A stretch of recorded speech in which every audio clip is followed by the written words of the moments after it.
Train के AC apartment में मेरे सामने की सीट पर बैठी लड़की ने मुझसे पूछा, हेलो, क्या आपके पास इस मोबाइल के सिम निकालने की पिन है? उसने अपने बैग से एक फोन निकाला। वह नया सिम कार्ड उसमें डालना चाहती थी, लेकिन सिम लॉक खोलने के लिए पिन की जरूरत पड़ती है, जो उसके पास नहीं थी। मैंने हाँ में गर्दन हिलाई और अपने क्रॉस बैग से पिन निकालकर लड़की को दे दी। लड़की ने थैंक यू करते हुए पिन ले ली और सिम डालकर पिन मुझे वापस कर दी। थोड़ी देर बाद वह फिर से इधर उधर देखने लगी। मुझसे रहा नहीं गया। मैंने पूछ लिया, कोई परेशानी है क्या? वह बोली, सिम स्टार्ट नहीं हो रहा है। मैंने मोबाइल मांगा। उसने मोबाइल मेरे हाथ में पकड़ा दिया। मैंने उससे कहा कि सिम अभी एक्टिवेट नहीं हुई है, थोड़ी देर में हो जाएगी। एक्टिवेट होने के बाद आईडी वेरिफिकेशन होगा, उसके बाद आप इसे इस्तेमाल कर सकती हैं। लड़की ने पूछा, आईडी वेरिफिकेशन क्यों? मैंने कहा, आजकल सिम वेरिफिकेशन के बाद एक्टिव होता है। जिस नाम से यह सिम उठाई गई है उसका ब्यौरा पूछा जाएगा, बता देना। लड़की यह सुनकर घबराने लगती है।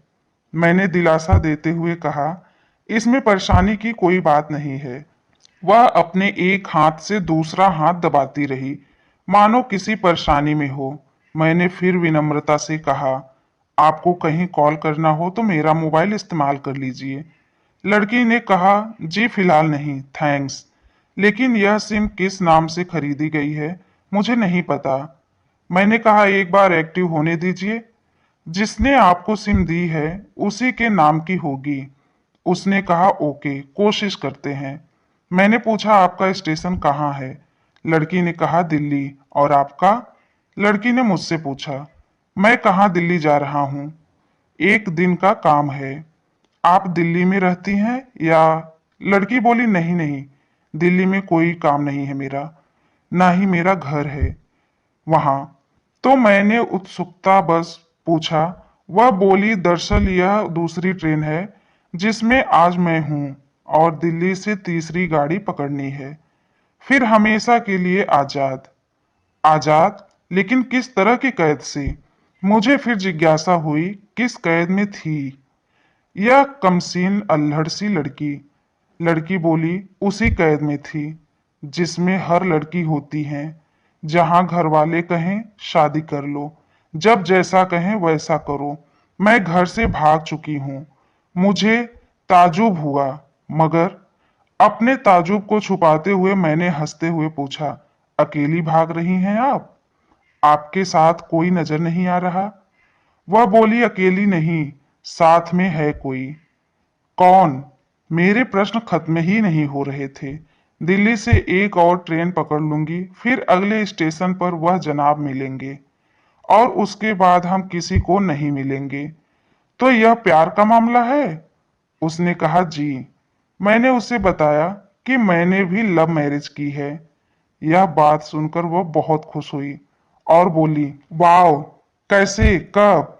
लव मैरिज की बात सुनकर वह मुझसे बात करने में रुचि लेने लगी। मैंने कहा, कब, कैसे, कहाँ, वह मैं बाद में बताऊंगा।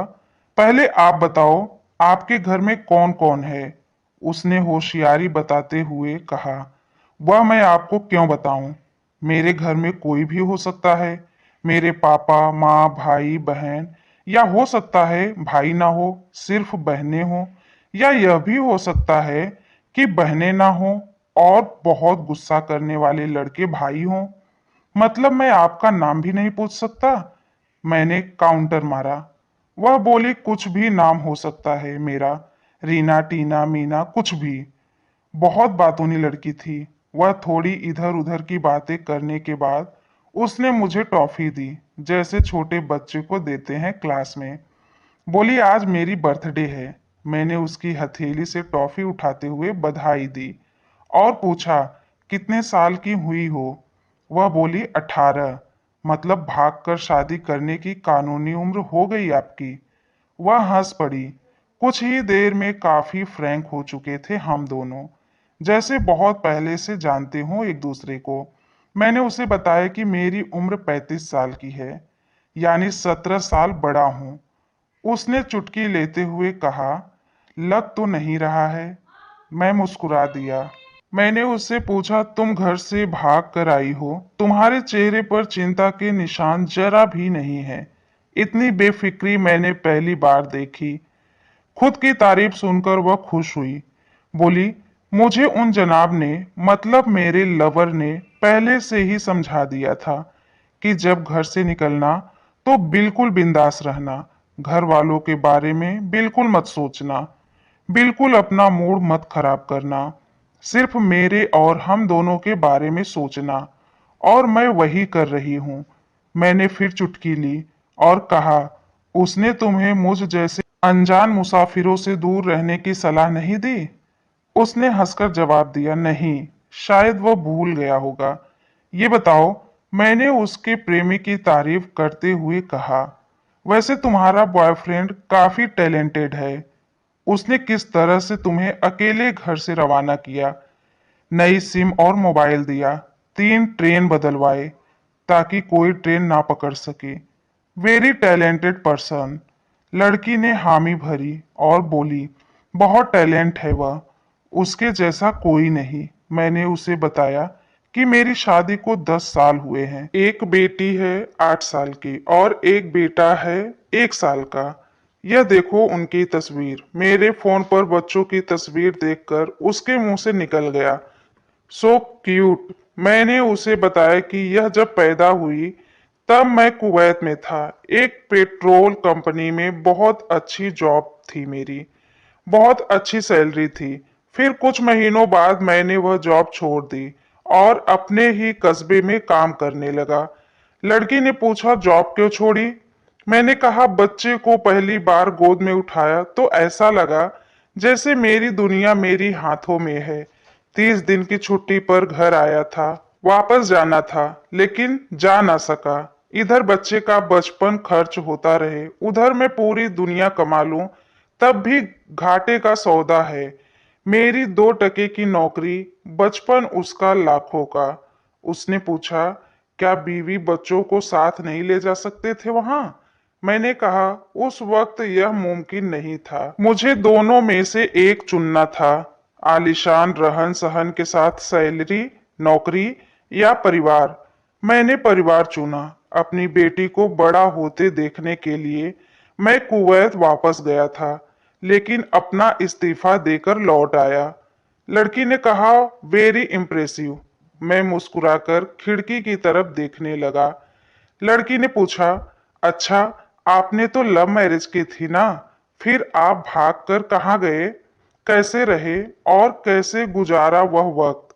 उसके हर सवाल और हर बात में मुझे महसूस हो रहा था कि यह लड़की लड़कपन के शिखर पर है, बिल्कुल नासमझ और मासूम छोटी बहन जैसी। मैंने उसे बताया कि हमने भागकर शादी नहीं की और यह भी है कि उसके पापा ने मुझे पहली नजर में रिजेक्ट कर दिया था। उन्होंने आपको रिजेक्ट क्यों किया? लड़की ने पूछा।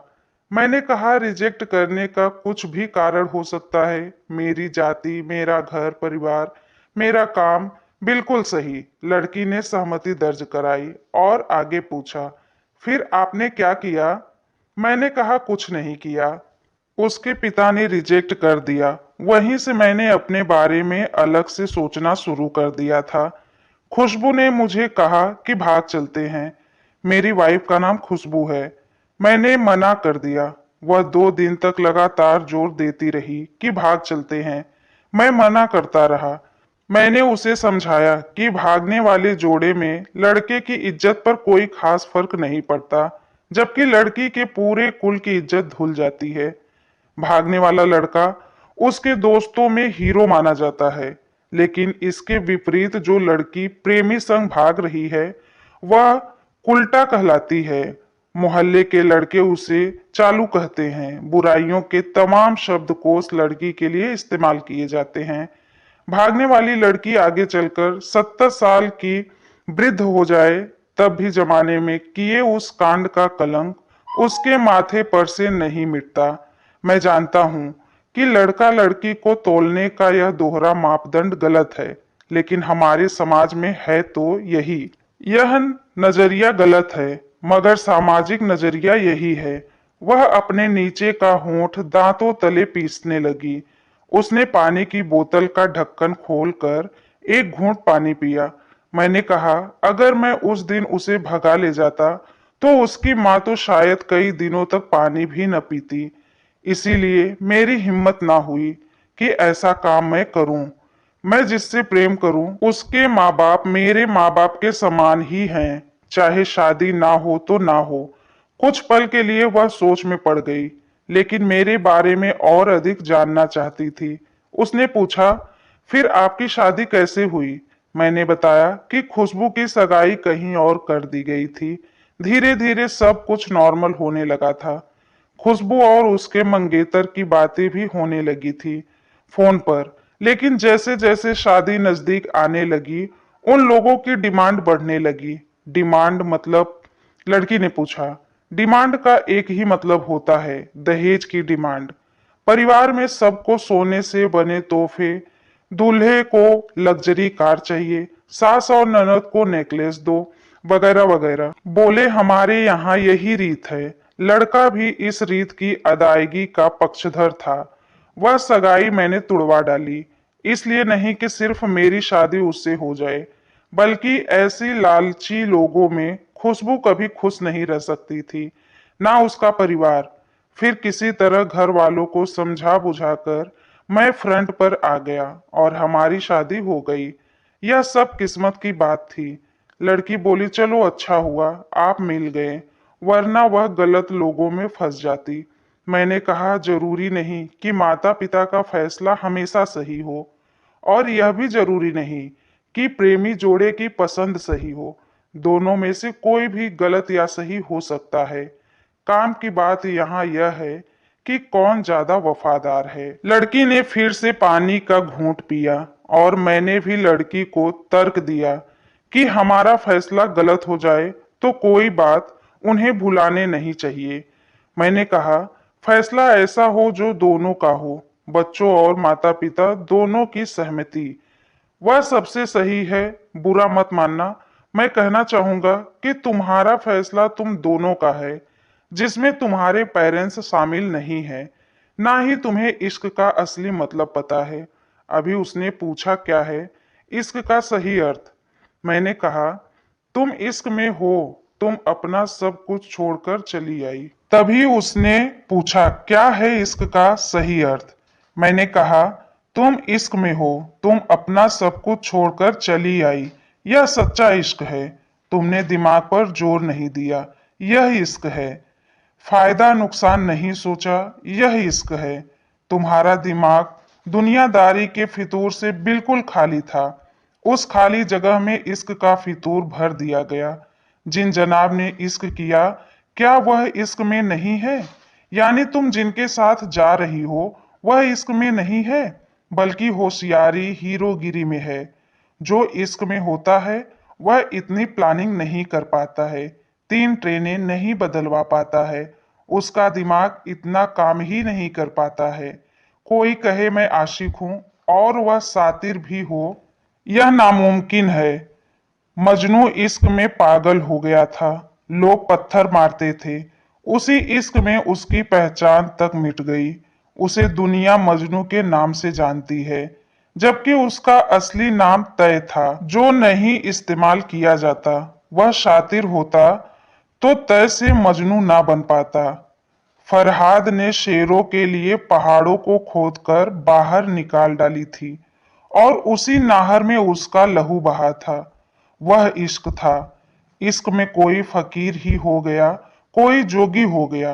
किसी मांझी ने पहाड़ तोड़कर रास्ता निकाल लिया, किसी ने अतिरिक्त दिमाग नहीं लगाया, चालाकी नहीं की। लालच, हवस और हासिल करने का नाम इश्क नहीं है। इश्क समर्पण करने को कहते हैं, जिसमें इंसान सबसे पहले खुद का समर्पण करता है, जैसे तुमने किया।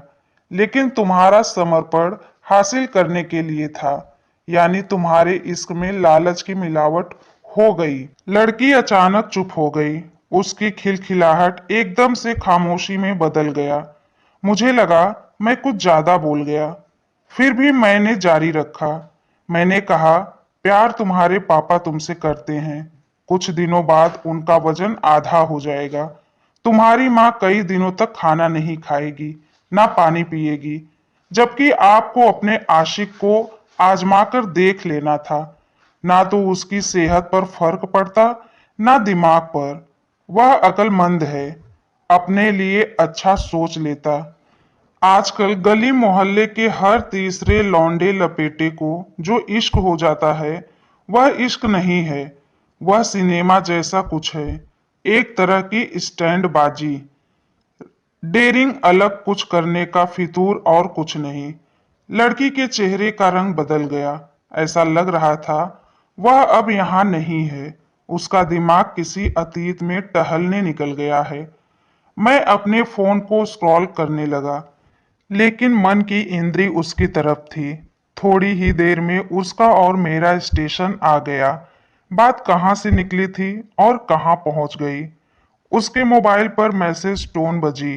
देखा सिम एक्टिवेट हो चुकी थी। उसने चुपचाप बैग में से आगे का टिकट निकाला और फाड़ दिया। मुझे कहा एक कॉल करना है। मैंने मोबाइल दिया। उसने नंबर डायल करके कहा, सॉरी पापा, और सिसक सिसक कर रोने लगी। सामने से पिता भी फोन पर बेटी को संभालने की कोशिश करने लगे। उसने कहा, पिताजी आप बिल्कुल चिंता मत कीजिए, मैं घर आ रही हूँ। दोनों तरफ से भावनाओं का सागर उमड़ पड़ा। हम ट्रेन से उतरे। उसने फिर से पिन मांगे। मैंने पिन दी। उसने मोबाइल से सिम निकालकर तोड़ दी और पिन मुझे वापस कर दिया। देश की सभी बेटियों को समर्पित यह मेरा दावा है, माता पिता से ज्यादा तुम्हें दुनिया में कोई प्यार नहीं करता। कहानी पढ़कर शेयर अवश्य कीजिएगा।